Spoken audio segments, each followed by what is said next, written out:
Hi అండి, welcome to home food cooking channel. కమ్మని వంట. ఇవాళ మన రెసిపీ రవ్వ కేసరి అండి. ఎలా చేయాలో చూపిస్తా. స్టవ్ ఆన్ చేశానండి, బండి పెట్టుకున్నాను. కప్పు నెయ్యి వేస్తున్నానండి. హాఫ్ కప్పు వేసేద్దాం. నెయ్యి వేడవంగానే జీడిపప్పు వేస్తున్నానండి. కలర్ఫుల్గా వేపుకొని పక్కకి తీసుకుందాం. కిస్మిస్ కూడా వేసేసానండి. ఇలా పక్కకి తీసేసుకుని రవ్వ వేపుకుందామండి. జీడిపప్పు కిస్మిస్ గోల్డ్ కలర్ వచ్చే వరకు వేపానండి. కప్పు రవ్వ తీసుకున్నానండి.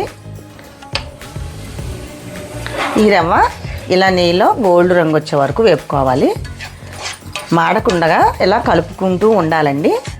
కలుపుతూనే ఉండాలండి, ఆపకూడదు. ఒక 2 నిమిషాలు ఎగిపోతుంది. మీడియంలో ఫ్లేమ్లో పెట్టుకొని మంట చూసారండి, గోల్డ్ కలర్లో ఎగిపోయింది. ఇలా ఎగిందంటే మనకి స్మెల్ వస్తుందండి. ఇలా చాలు, ఇది ఎగిపోయిందండి రవ్వ. మనం కప్పుకు 3 కప్పులు వాటర్ తీసుకున్నానండి. ఇది ఇలా మరగంగానే మరగాలండి. మరగంగానే అప్పుడు ఇందులో వేసుకుందాం. మీకు విషయాన్ని షేర్ చేసుకోవాలని ఉందండి.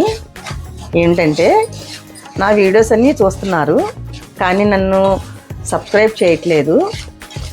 మీరు సపోర్ట్ చేస్తే మరిన్ని వీడియోలతో నేను ముందుంటానండి. మీరు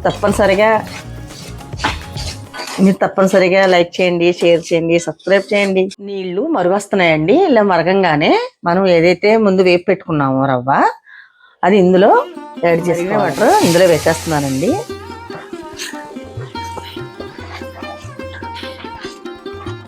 ఇలా వాటర్ వేసి మనం ముందే వేపుకున్నాం కదండి, ఉండలు కట్టకుండా చక్కగా బాగా వస్తుందండి. పూస కింద రవ్వ కనిపిస్తుందండి.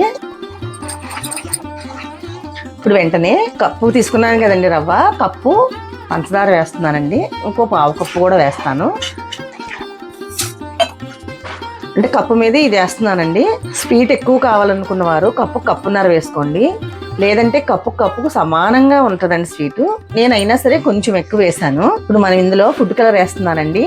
ఇష్టం ఉన్నవారు ఫుడ్ కలర్ వేసుకోండి, లేతే మానేయండి. ఇది ఎల్లో కలర్ వేస్తున్నానండి.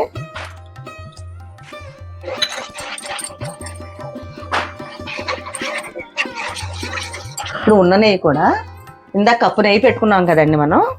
ఇప్పుడు ఉన్న నెయ్యి. ఈ ప్రసాదానికి కార్తీక మాసంలో ప్రత్యేకత ఉందండి. ఏకాశం ఉన్నవారు ఎవరైనా సరే ఆ రోజు ప్రసాదంగా నివేదిస్తారండి పరమశివుడికి. ఏకాశం ఉన్నవారు ప్రసాదం చేసుకుని నైవేద్యం పెట్టుకుని ఆ ప్రసాదాన్ని తీసుకోవాలటండి. ఉన్నవారు ఎవరైనా మధ్యాహ్నం ప్రసాదం నివేదన చేయాలి కదండి 11 గంటలకి. ఈ ప్రసాదాన్నే చేస్తామండి మేము. చేసి దేవుని దగ్గర ప్రసాదం నివేదించిన తర్వాత మధ్యాహ్నం కొంచెం అదే ప్రసాదాన్ని తింటామండి. కొంచెం పాలు తాగుతాం. మళ్ళీ ద్వాదశి వరకు కూడా భోజనం చేయం కదండి. ఈరోజు మొత్తం ఉపవాసం అనమాట. ఏమి తినకుండా ఉండాలి. ఇదేనండి అసలు కార్తీక మాసంలో ముఖ్యమైన ప్రసాదం అండి. ఇది శివునికి చాలా ఇష్టమటండి. చూసారండి ఎంత బాగా వచ్చిందో రవ్వ. చూసారా, రవ్వ పూస కింద కనపడుతుంది కదండి.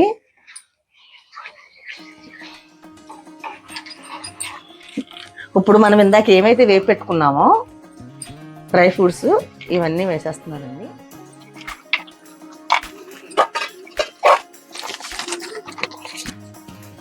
ఒక 1/2 స్పూను ఇలాచీ పౌడర్ వేస్తున్నానండి.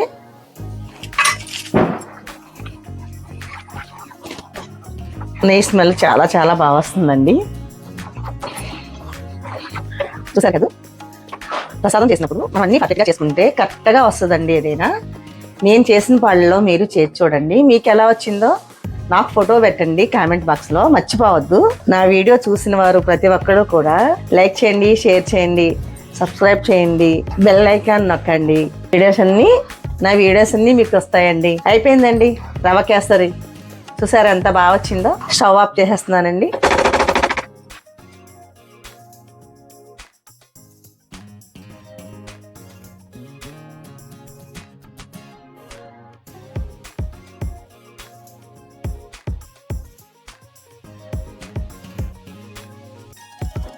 రవ్వ కేసరి చూసారా ఎంత బాగా వచ్చిందో.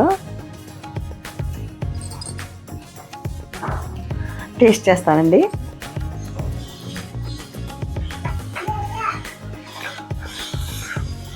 చాలా బాగా వచ్చిందండి.